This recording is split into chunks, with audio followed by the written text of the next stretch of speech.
محترم سامعین و سامعات، السلام علیکم ورحمۃ اللہ وبرکاتہ۔ آپ لوگ گھبرائیے گا نہیں، میں زیادہ وقت نہیں لوں گا آپ کا۔ بسم اللہ الرحمن الرحیم، الحمد للہ وکفیٰ وسلام علی عبادہ الذین اصطفیٰ، اما بعد فاعوذ باللہ من الشیطان الرجیم، بسم اللہ الرحمن الرحیم، ان اولیاءہ الا المتقون، صدق اللہ العظیم۔ بہت ہی احترام، عقیدت اور ادب کے ساتھ بارگاہ رسالت میں درود پاک کی نظر پیش کیجیے۔ اللہم صلی علی سیدنا و شفیعنا مولانا محمد معدن الجود والکرم وآلہ واصحابہ بارک وسلم، صلاۃ و سلام علیک سیدی یا رسول اللہ۔ عزیز گرامی، ڈاکٹر حافظ اطہر حسین اظہری صاحب کا خطاب آپ نے سنا، علمی نکات، اور آپ کی زبان میں تھا، وہ کمال تو یہی تھا، ہے نا؟ اس کی ضرورت ہے ہمارے ہاں۔ اللہ تعالیٰ ان کے اوپر فضل فرمائے۔ جا رہے ہیں انشاءاللہ، واپس آئیں گے۔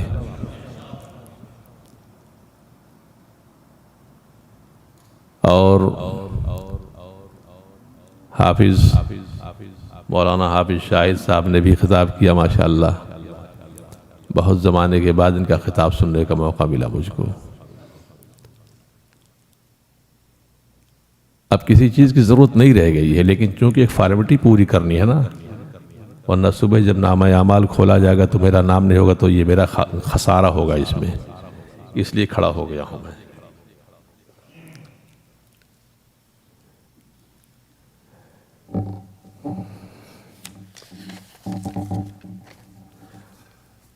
سقان الحب کأسات الوصال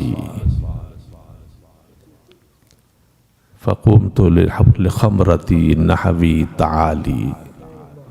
کچھ سمجھ میں نہیں آیا آپ لوگوں کو؟ یہ سیدی غوث پاک کا قصیدہ لکھا ہوا ہے، جیسے ابھی حافظ کریم سلطان نے میرا کلام پڑھا ہے نا، ایسی ان کا کلام ہے یہ۔ اور اس میں جو چیز بیان کی گئی ہے وہ معرفت، شراب معرفت کا ذکر کیا گیا ہے۔ کہتے ہیں سقان الحب کأسات الوصال، محبت نے مجھ کو وصال کا جام پلا دیا ہے۔ تو جب یہ صورتحال ہوئی میری، تو میں نے پھر شراب سے کہا پھر میری ہی طرف آ تو اب۔ فقلت لخمرتی نحوی تعالی۔ بہت لمبا قصیدہ ہے، اس میں سیدی غوث پاک نے خود اپنی عظمت کا بیان فرمایا ہے، اللہ کی نعمت کا تحدیث نعمت کے طور پر۔ وَلَوْ أَلْقَيْتُ سِرِّي فِي بِحَارٍ لَصَارَ الْكُلُّ غَوْرًا فِي الزَّوَالِ۔ فرماتے ہیں کہ اللہ تعالیٰ نے مجھ کو ایسے ایسے راز اور بھید دیے ہوئے ہیں، میں اسرار الہی کا ایسا جانکار ہوں کہ اگر ان بھیدوں کو میں سمندروں پر ڈال دوں تو ان کا پانی خشک ہو جائے، زمین میں دھس جائے ان کا پانی۔ اسرار۔ وَلَوْ أَلْقَيْتُ سِرِّي فَوْقَ نَارٍ لَخَمِدَتْ وَانْتَفَتْ مِنْ سِرِّ حَالِي۔ بھڑکتے ہوئے شعلوں پر اگر میں اس راز کو پیش کر دوں تو بھڑکتے ہوئے شعلے بجھ کر کے ٹھنڈے ہو جائیں۔ وَلَوْ أَلْقَيْتُ سِرِّي فَوْقَ مَيْتٍ لَقَامَ بِقُدْرَةِ الْمَوْلَى تَعَالِي۔ وہ اسرار و رموز، وہ بھید و سیکرٹس ایسے ہیں کہ اگر میں کسی مردے پر پڑھ دوں تو مردہ کھڑا ہو جائے گا۔ اب ان اشعار کی روشنی میں آپ خود حضور سیدی غوث پاک رضی اللہ تعالیٰ عنہ کی پرسنالٹی کا جائزہ لے سکتے ہیں۔ اولیاء کاملین کی بے پناہ قسمیں بیان فرمائی گئی ہیں، اس میں غوثیت بھی ہے اور فردیت ہے، ابدالیت ہے، وغیرہ وغیرہ وغیرہ۔ اس امت کے سب سے پہلے غوث اعظم حضور سیدنا صدیق اکبر رضی اللہ تعالیٰ عنہ ہیں۔ اس کے بعد یہ غوثیت چلتی رہی۔ غوث کے دو وزیر ہوتے ہیں، یعنی ایک مملکت ہے، یہ ایک کانسیپٹ ایز اے کنٹری، ایک مملکت کے کانسیپٹ کے ساتھ اس کو سمجھیں آپ۔ بادشاہ ہوتا ہے، اس کے وزیر ہوتے ہیں۔ اب خیر اب تو وزیر بہت ہو گئے ہیں، اس لیے کہ یہ چونکہ ہماری دنیا میں جو نظام چل رہا ہے وہ ویسٹرن نظام چل رہا ہے، تو بادشاہ کے دو وزیر ہوتے ہیں، ایک رائٹ سائڈ پہ ہوتا ہے، ایک لیفٹ سائڈ پہ ہوتا ہے۔ جو رائٹ سائڈ پہ ہوتا ہے اس کا نام ہمیشہ عبد الرب ہوا کرتا ہے، اور غوث کا نام ہمیشہ عبداللہ ہوا کرتا ہے۔ جو بھی اس منصب پر بیٹھے گا، کوئی بھی نام ہو، اس کو عبداللہ کہیں گے۔ نہیں سمجھ میں آ رہی ہے آپ لوگوں کو؟ کوئی بھی نام ہو، کچھ بھی نام ہو، مگر جب غوثیت کے منصب پر اس کو فائز کر دیا گیا تو اس کا ٹائٹل عبداللہ ہوتا ہے۔ اور اس کے دو وزیر ہوتے ہیں، ایک رائٹ داہنی طرف، ایک لیفٹ بائیں طرف۔ مگر لیفٹ والا رائٹ والے وزیر سے زیادہ اسٹرانگ ہوتا ہے، زیادہ مرتبے والا ہوتا ہے، حالانکہ الٹا ہونا چاہیے۔ رائٹ والے کو زیادہ اہمیت ہونی چاہیے بنسبت لیفٹ والے کو، مگر یہاں نہیں، یہاں معاملہ دل کا ہے اصل میں، اور دل ہماری باڈی میں لیفٹ سائیڈ میں ہے۔ اسی وجہ سے حضور نبی کریم صلی اللہ علیہ وسلم کے دست راست عمر فاروق تھے، اور دست لیفٹ صدیق اکبر تھے، اور صدیق اکبر کے دست راست عثمان غنی تھے۔ راست مانے رائٹ ہوتا ہے، رائٹ ہینڈ عثمان غنی تھے، اور لیفٹ عمر فاروق تھے۔ عمر فاروق کے رائٹ حضرت علی تھے، اور لیفٹ عثمان غنی تھے۔ یہ سسٹم ہے ولایت کا۔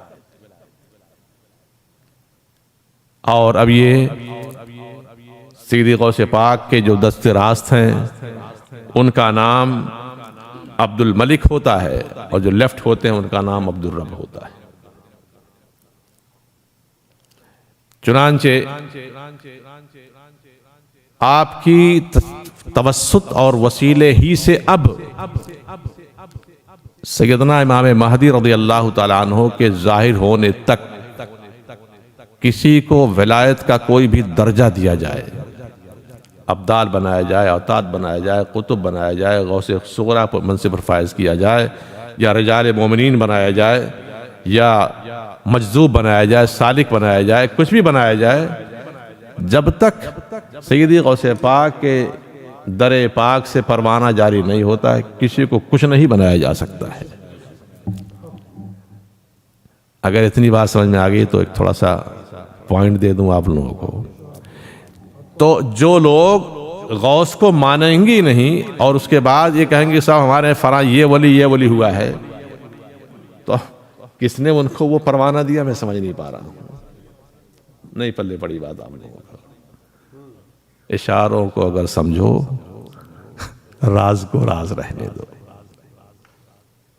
بھئی جو لوگ کہتے ہیں کہ ہم غوث کو نہیں مانتے اور یہ کہتے ہیں صاحب ہماری جماعت کا یہ ولی گزرا ہے، تو وہ پروانہ لایا کہاں سے؟ وہ پروانہ لایا کہاں سے؟ وہ ہے نا؟ اسی لیے سیدی اعلی حضرت امام اہل سنت پر سیدی غوث پاک کا اتنا خصوصی فیضان تھا کہ وہ اپنے شیخ طریقت کے تجلی میں ڈوبے رہتے تھے۔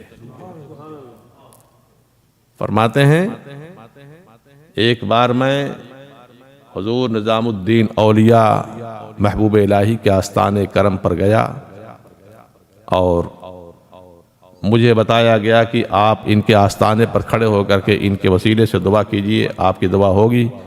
تو فرماتے ہیں کہ میں نام نظام الدین اولیاء رضی اللہ تعالیٰ عنہ کا لیتا تھا، میری زبان پر غوث پاک کا نام آتا تھا۔ یہ ہونا چاہیے۔ حضور سید غوث پاک کا زمانہ تاریخی حیثیت سے بڑا پرآشوب زمانہ ہے، بہت پرآشوب زمانہ ہے۔ مملکت اسلامیہ کمزور ہونی شروع ہو گئی تھی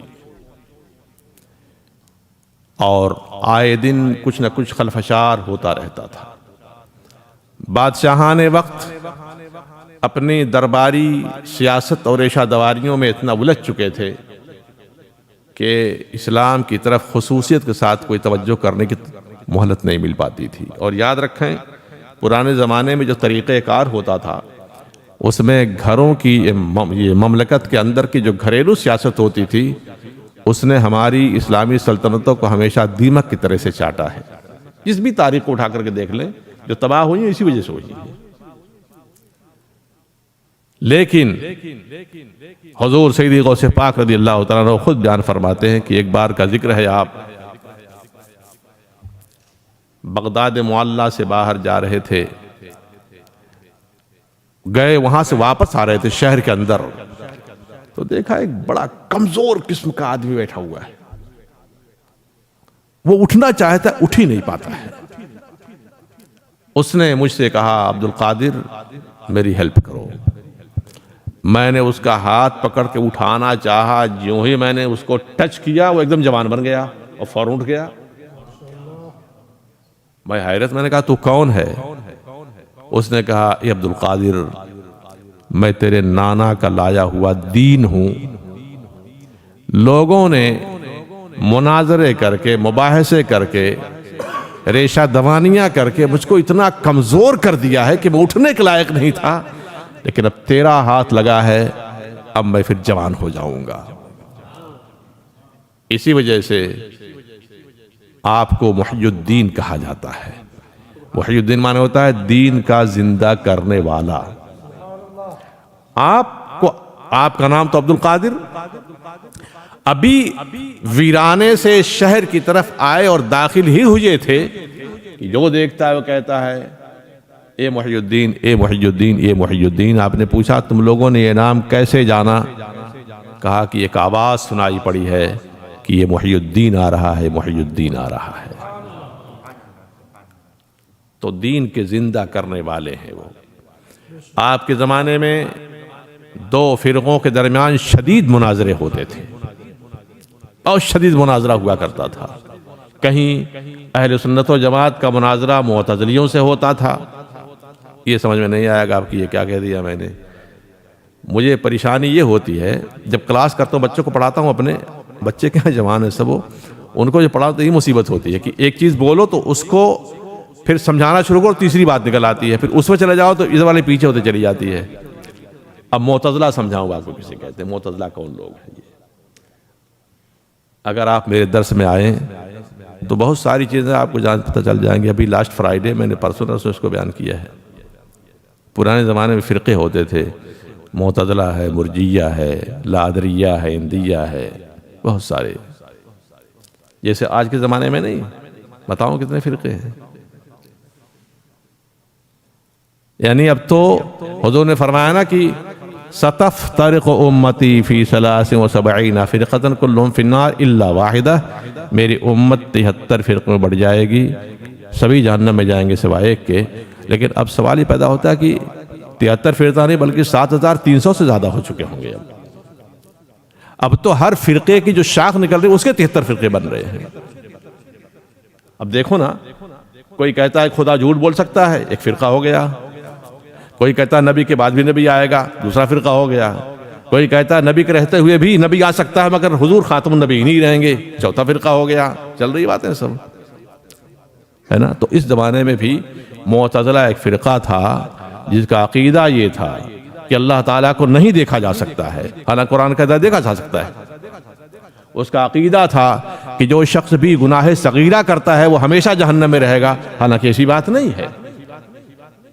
تو کبھی سنیوں کا معتزلیوں سے مناظرہ ہو رہا ہے، کبھی سنیوں کا خارجیوں سے مناظرہ ہو رہا ہے، کبھی سنیوں کا شیعوں سے مناظرہ ہو رہا ہے۔ ہر چوراہے پر ایک مناظرے کا اسٹیج سجا ہوتا تھا اور چلتی رہتی تھی۔ اس ماحول میں غوث پاک رضی اللہ تعالیٰ عنہ نے کلمہ حق بلند کیا ہے۔ اسی لیے وہ دین جو کمزور تھا، اس نے کہا یہ محی الدین، یہ عبد القادر، آج سے تو محی الدین ہے، تیرا ہاتھ لگا ہے میں جوان ہو جاؤں گا۔ اور پھر دین جوان ہو گیا۔ آپ کے زمانے کے بڑے بڑے علماء آپ کی بارگاہ میں گھٹنے ٹیک چکے تھے۔ ایسا ہوتا ہے، میں ایک بات بتلا دوں، اس کو اپنے دماغ پر نہ لیجئے گا، یہ ہم لوگوں کی بات ہوتی ہے۔ مولوی میں بڑی دشمنی ہوتی ہے، بڑا حسد ہوتا ہے مولویوں کا، نہیں سمجھا؟ بہت حسد ہوتا ہے۔ یہ اپنے دماغ پر نہ لیجئے گا، ہم لوگوں کی باتیں، اندر کی باتیں، یہ بتا دیا میں نے آپ کو۔ تو سیدی غوث پاک رضی اللہ تعالیٰ عنہ سے بہت حسد لوگ کرتے تھے۔ ارے وہ کیا ہے، وہ کیا ہے، وہ کیا ہے، ہوتا ہے نہیں بڑے لوگ۔ ترم خان سیدی غوث پاک کے بارگاہ کرم میں ایک عالم دین آیا کرتے تھے، حاضری دیا کرتے تھے۔ تو انہوں نے ایک مرتبہ حضرت محدث ابن جوزی، بہت عظیم الشان محدث ہے یہ، اور فن حدیث میں بڑی نقد و جرح ان کی ہے۔ محدث ابن جوزی سے کہا کہ آئیے چلیے آج غوث پاک کی بارگاہ میں چلا جائے، وہاں سنا جائے۔ انہوں نے فرمایا یار وہاں کیا جا کرو گے؟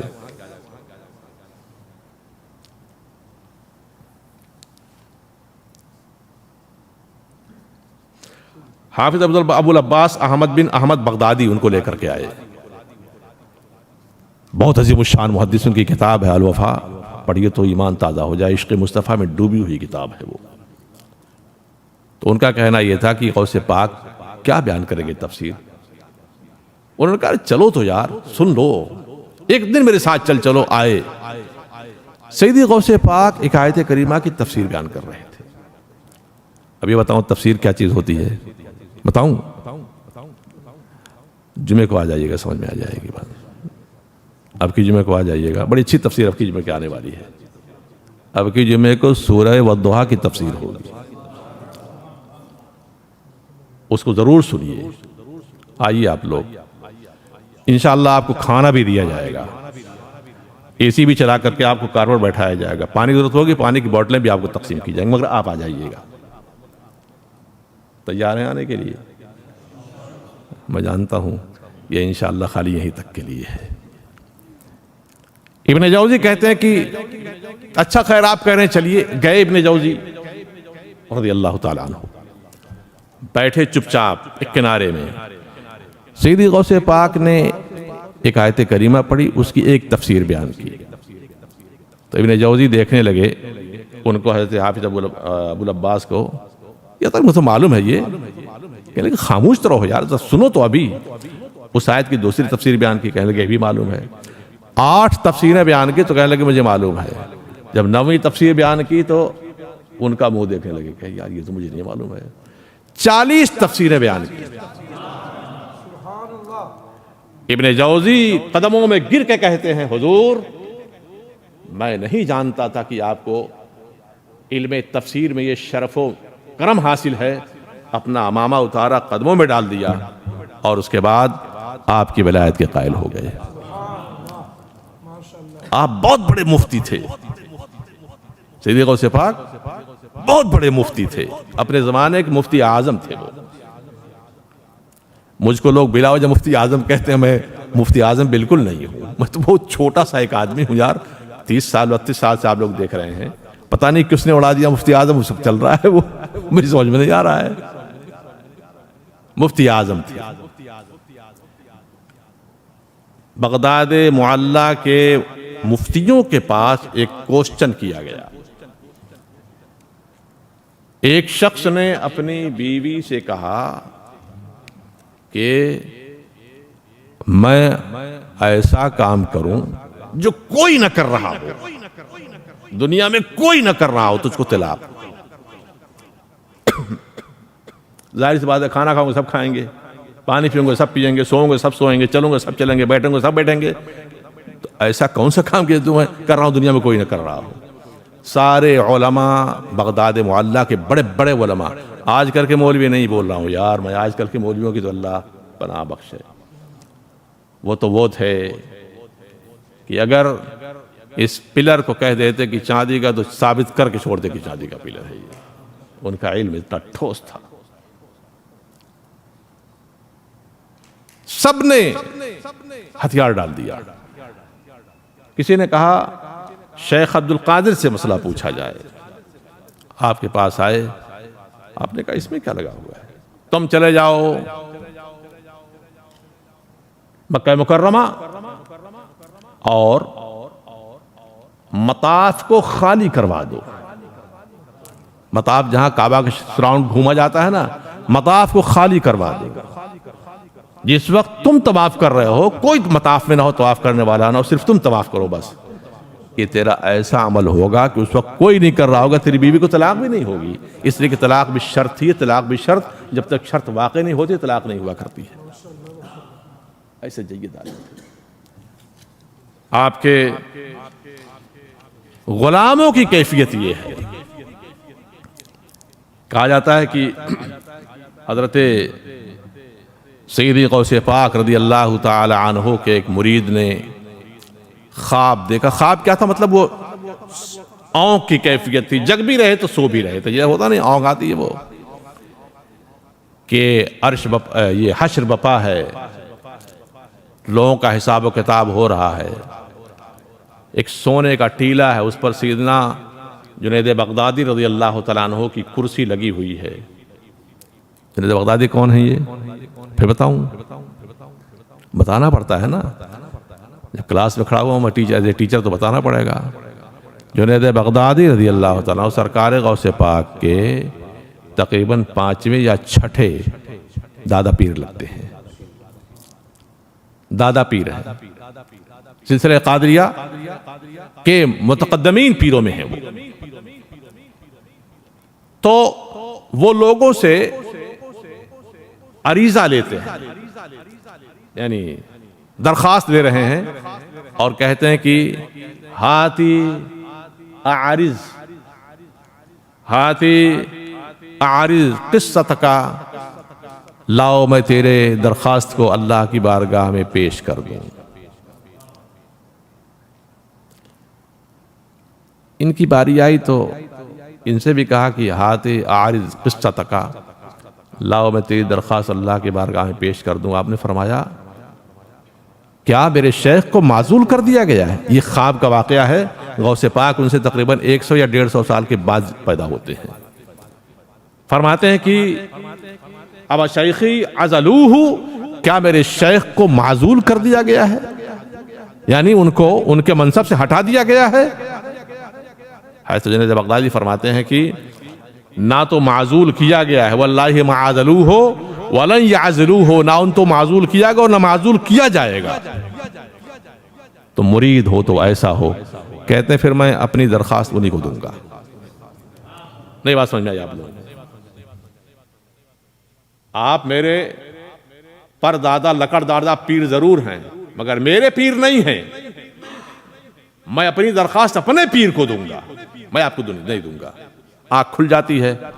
اب لطیفہ سنیے جو سننے کا آئے اپنے شیخ طریقت سرکار غوث پاک کی بارگاہ میں. حضور سیدی غوث پاک نے دیکھا، مسکرائے، فرماتے ہیں ہاتی اعرض قصتک، لا میں تیری درخواست کو اللہ کی بارگاہ میں پیش کر دوں. خواب کون دیکھ رہا ہے، جواب کون دے رہا ہے؟ اللہ اکبر، اللہ اکبر، اللہ اکبر.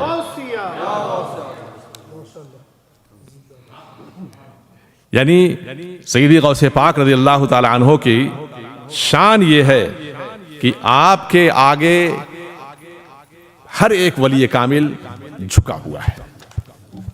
ایک بار کا ذکر ہے، اوتاد اور افراد، یہ ولیوں کی 2 قسمیں بڑی عظیم الشان قسمیں ہوتی ہیں. فرد، افراد جو ہے یہ ولیوں کے سردار ہوا کرتے ہیں. ایک بار کا ذکر ہے، حضرت خضر علیہ السلام، حضرت خضر علیہ السلام جا رہے تھے تو دیکھا کہ ایک پہاڑی، ایک ٹیلا ہے، ٹیلے کے اوپر کوئی نور اٹھ رہا ہے آسمان کی طرف۔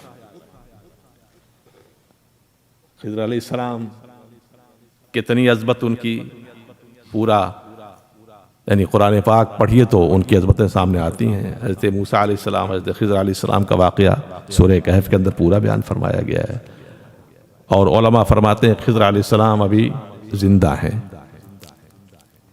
تو خضر علیہ السلام نے دیکھا کہ نور اٹھ رہا ہے، گئے وہاں پہ، دیکھا کہ کوئی بندہ کمبل اوڑھ کے سویا ہوا ہے۔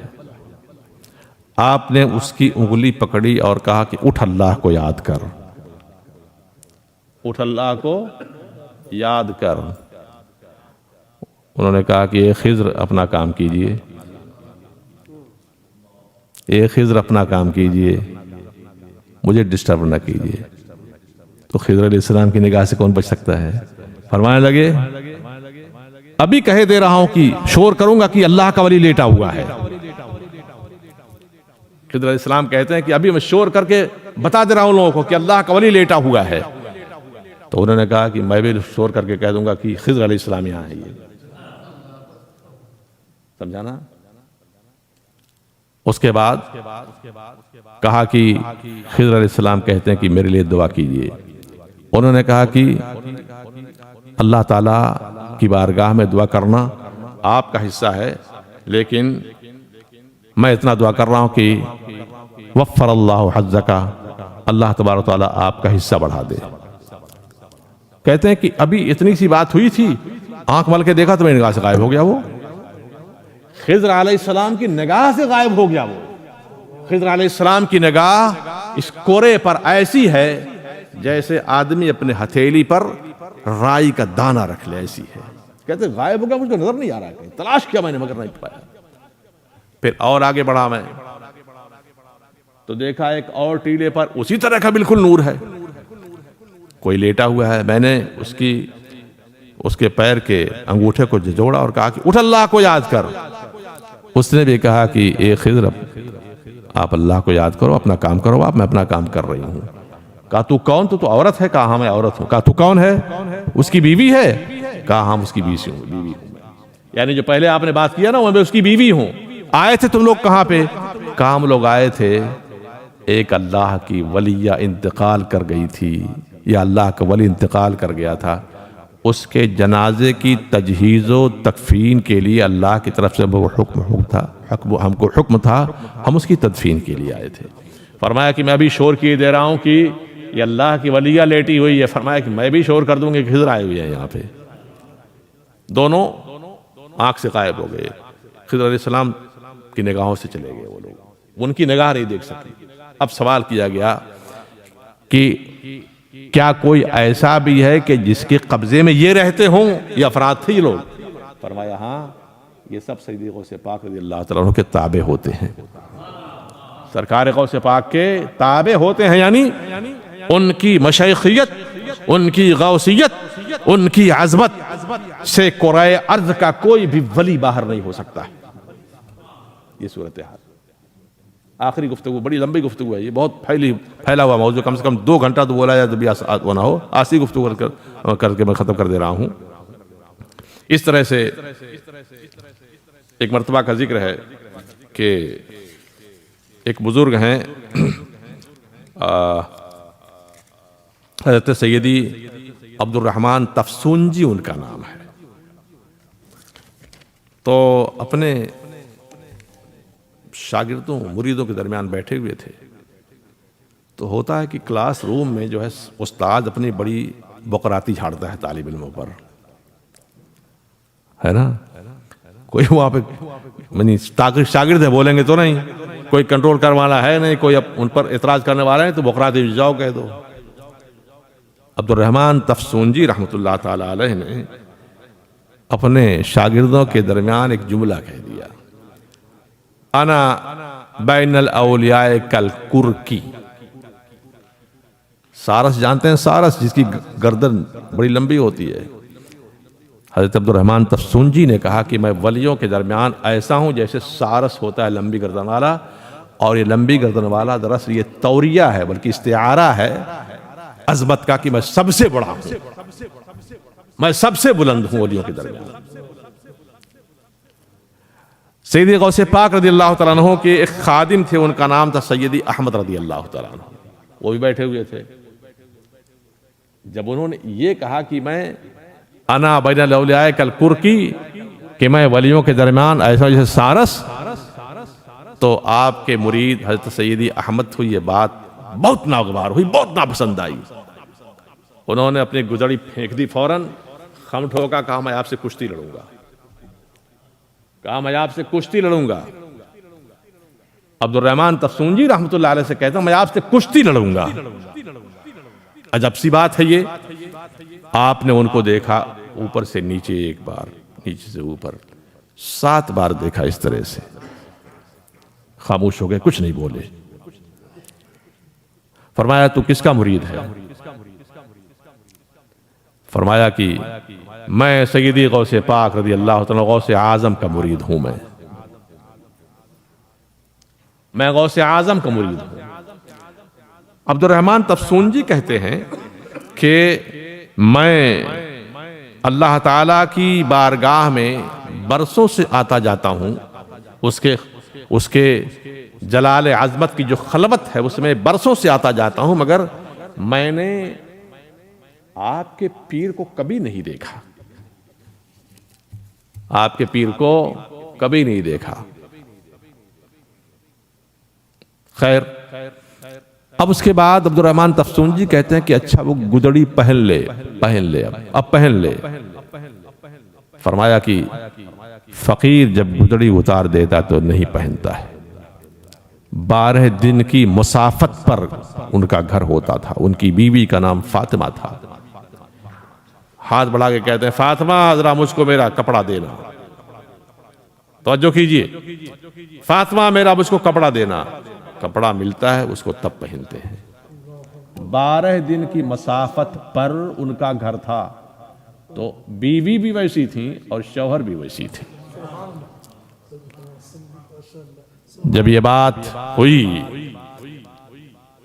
تو حضرت عبد الرحمن تفسونجی رحمۃ اللہ تعالیٰ علیہ نے اپنے 2 غلاموں کو بھیجا، 2 مریدوں کو بھیجا کہ بغداد عبد القادر جیلانی کے پاس جاؤ، ان سے پوچھو کہ میں تو برسوں سے رب کریم کی خلوت قد عزت میں ہوتا ہوں مگر آپ کو کبھی نہیں دیکھا۔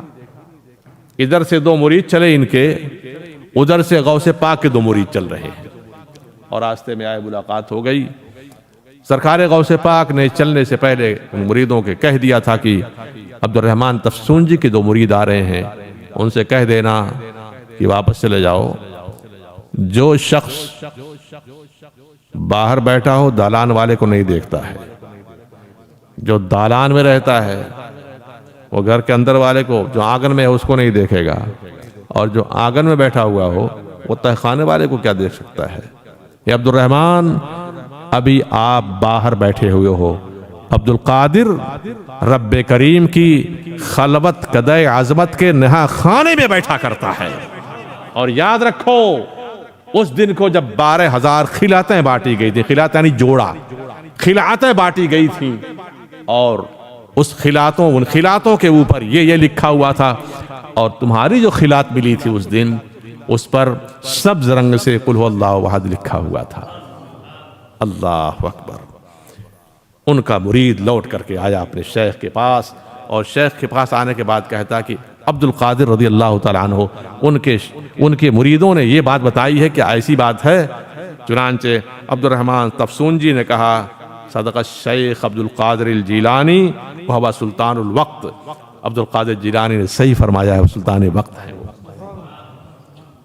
یہ معیار میرے غوث پاک کا ہے، یہ معیار میرے غوث پاک کا ہے۔ اس قلیل وقت میں بہت ساری باتیں لے کر کے آیا تھا، لیکن چونکہ ٹائم بہت کم پڑ گیا بہرحال، تو سیدی غوث پاک رضی اللہ تعالیٰ عنہ کو سمجھنا یہ معمولی بات نہیں ہے، سمجھانا۔ آج کل فتنے بہت پیدا ہو رہے ہیں، بہت پیدا۔ ابھی میرے ایک شاگرد کیا ہے، ہماری مسجد کے نمازی پرسوں مجھ سے ایک سوال کیا، اس سوال کا جواب میں انشاءاللہ جمعے کو دوں گا۔ سوال یہ تھا، ایک کنفیوزنگ، ایک ڈاؤٹ فل کرنے کا ایک انداز۔ انہوں نے کہا کہ آج کل نوجوانوں کو گمراہ کرنے کا ایک نیا طریقہ نکالا گیا ہے کہ ان کو لاجیکلی ایسے انداز میں ان کو پھنسایا جائے کہ تاکہ ان کا ایمان ضائع ہو جائے، کہ کیا حضرت آدم علیہ السلام کے بعد کچھ ایسی بھی ان کے پہلے کی کچھ ایسی مخلوق ہیں جن مخلوق سے اور انسانوں کے ظاہر جنسی آمیزش ہوئی، اس کے بعد ہم لوگ پیدا ہوئے۔ بات سمجھ میں آ رہی ہے نا؟ یہ کہہ کر کے گویا کہ اسلام کا جو ایک نظریاتی عقیدے کی بنیاد ہے، اس بنیاد کو اٹھا دیا گیا۔ اس بنیاد کو انشاءاللہ جمعے کی دفعہ ہماری گفتگو ہوگی، یہ موضوع ہمارا دماغ میں رہے گا، آئیے گا انشاءاللہ سنیے گا۔ اللہ تعالیٰ ہمیں آپ کو اہل سنت و جماعت کے صحیح راستے پر چلنے کی توفیق عطا فرمائے۔ النور، ہاں بالکل اپنا کام کریں، آپ لوگ اپنا کام کریں، اپنا کام کریں، مجھے کھڑا ہونا پڑے گا پھر مجھ کو۔ ہاں یہ جھولیاں جو گھومتی ہیں نا، یہ بہت قیمتی چیزیں ہیں یہ۔ اللہ تعالیٰ ہمیں اور آپ کو اپنے اسلاف کے طریقے پاک عمل کرنے کی توفیق عطا فرمائے۔ النور کو ہمیشہ یاد رکھیے گا، النور اگر نہ ہوتی تو خدا کی قسم آج اس شہر میں کوئی بھی اہل سنت و جماعت کی تقریب نہیں ہو پاتی۔ آواز سمجھ آ رہی ہے نا؟ میں نے اپنی جوانی اس میں گزاری ہے، بڑھاپے میں آ گیا ہوں پورا، اور ہمارے سامنے ہمارے معرفانی صاحب بیٹھے ہیں، ان سے ہی پوچھ لیجئے کہ النور کیا ہے۔ لہذا النور کے بارے میں کبھی کوئی غلط خیال نہ دماغ میں لائیے گا۔ ایک ادارہ ہے، ایک عقیدے کا ادارہ ہے، ایک فکر کا ادارہ ہے۔ اختلافات کسی سے ہوں، کسی طرح کے ہوں، لیکن مسلکی تحفظ کے اعتبار سے یہ ادارہ پورے امریکہ میں اپنی مثال آپ ہے۔ جو اہل سنت و جماعت کا راسخ اور واسق نظریہ آپ کو یہاں ملے گا، پورے امریکہ میں کہیں بھی نہیں مل سکتا الا ماشاءاللہ۔ السلام علیکم ورحمۃ اللہ وبرکاتہ۔